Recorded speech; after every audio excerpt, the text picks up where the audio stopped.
Now that you're quite familiar with extrusions, it's time for a small exercise, which you can see on the screen. It's a coat rack, and I want you to draw this along with me. Now you'll find the details for the exercise in your extrusions exercises.pdf on your working files folder. It looks fairly complex at first glance, but actually it's very simple. If we zoom into the top of this, you'll see that we have a single pole with 4 hangers arranged around the pole.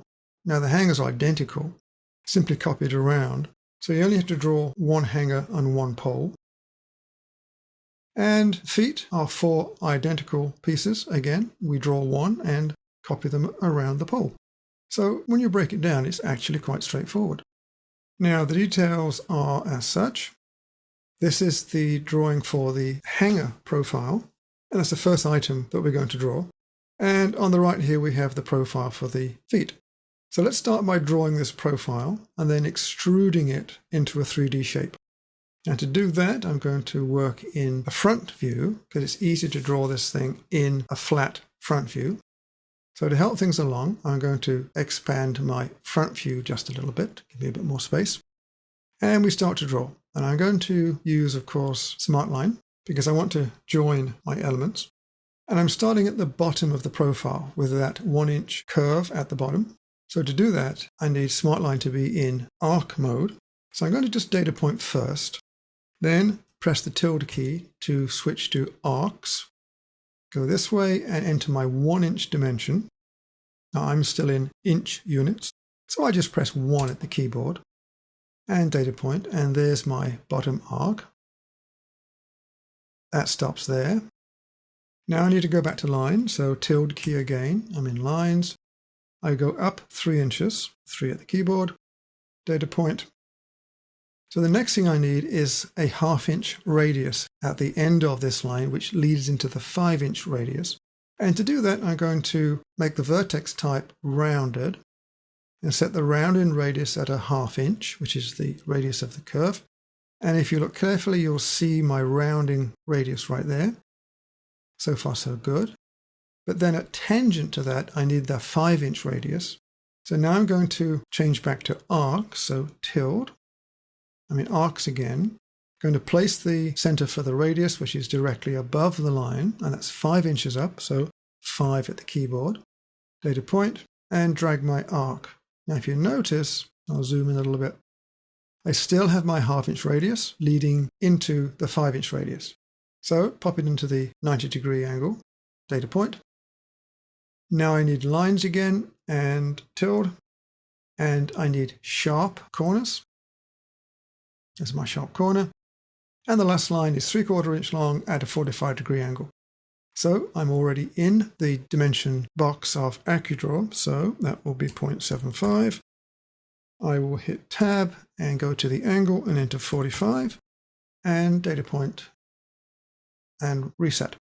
And there I have my profile. So you need to stop and take some time to do this because you might not get it right the first time. And then when you're done, we'll move on to the next, which is to turn this into an extrusion. I'm going to do that in the isometric view. So I'm going to maximize the isometric view. I want to make sure I'm in isometric just to be on the safe side. So here's my isometric view. Click on that. Yep, we're okay. I'm going to zoom down to the bottom end here. And the profile for the hanger is that 7/16 by 1/8 or 11 by 3 inch millimeter block, which will be the profile for the extrusion. So I need to draw that first. So I'm going to use my place block tool. I'm going to snap to the corner here. Need to be in top orientation for this.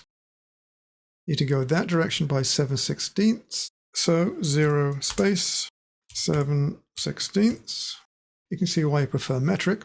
Down arrow and my 1/8. So 0 space 1/8. And there is my block.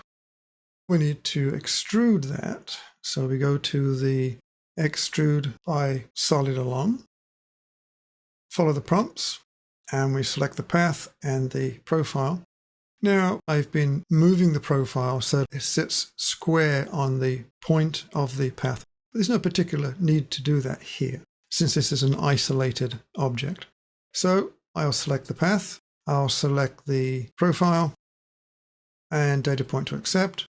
And there's my profile done. Let's double check it. Let's do a shade and let's do a rotate to see if everything is performing as it should do. Make sure everything's square and it looks like the proper hanger. Excellent. All right, next thing. Let me draw the 5-foot long post. Now I'm going to do this the hard way. I'm going to start with a place block. I'm going to zoom in and draw myself a 1.5 inch square rectangle, or 35 millimeter square. So that is 1.5, down arrow, 1.5. There's my rectangle. Zoom way out. Now that I'm going to do with a standard solid by extrusion. So click on the corner, drag downwards. I will need to go down by 5 feet or 60 inches in my case. So I'll type 60 and data point, and we have the pole. Now let's assemble the pole and the hooks. Now I'm going to do this first. I'm going to select that and I'm going to move it. And I'm going to make a temporary movement here. Just on the corner there. My path and my profile get left behind, as you would expect. And now I'm going to rotate. Now the reason why I did that move there was because there's no guarantee that unless I've set the active depth of this view correctly, that both the pole and the hook are in the same place. So I've simply made a temporary attachment. So what I want to do is to now move the hook to the center of the pole here. So again, I'm going to select and move. And I'm going to select this point here, halfway along, and pick up the midpoint of that line there. And now I want to drop the hook down by 1/2 inch. So again, we'll do a move. And this time I'll simply data point and drag down and enter 0.5 and data point. And there we go. So now my hook is attached to the correct place. Next thing I need is 3 more copies of this. And I'm going to go back to my tiled views. I'm going to maximize the top view. Let's zoom everything in. So I have the hanger and rod in place on the plan view, and I need to make 3 copies of this around. So I'm going to use the array tool. So we'll go to array. And I need polar and 4 items and a delta of 90 degrees and rotate items. So follow the prompts, identify the element. I'm going to do that right there. There's my element. And accept, reject. Well, I'm going to go to the center so that my array is correct. So to do that, I need to use the center snap. So F11, C the keyboard, and data point on the actual edge of the square, and there's my center. So data point on that, and there I have my 4 hangers around the pole. Let's just double check that. Go back to the isometric view. Yes, there we are. Let's shade it. Yes, that looks good. Okay.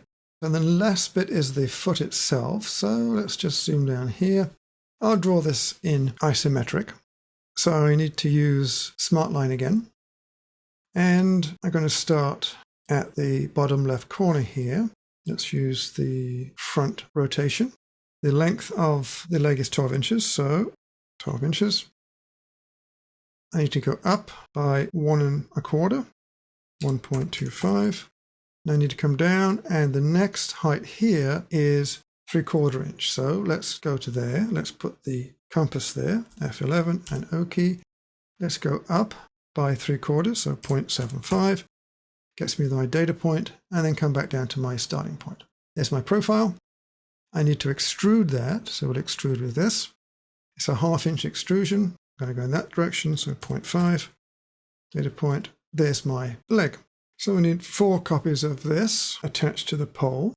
Take that back to wireframe. Let's select it. And I'm going to do that move again, just to make sure everything's cool. The bottoms are flush, so that can go there. I'm now going to go to my tile. Going to go to the top view, maximize that. Let's give it a bit more room. My view 1 is isometric. Well, we'll fix that. Need that. There's my top view.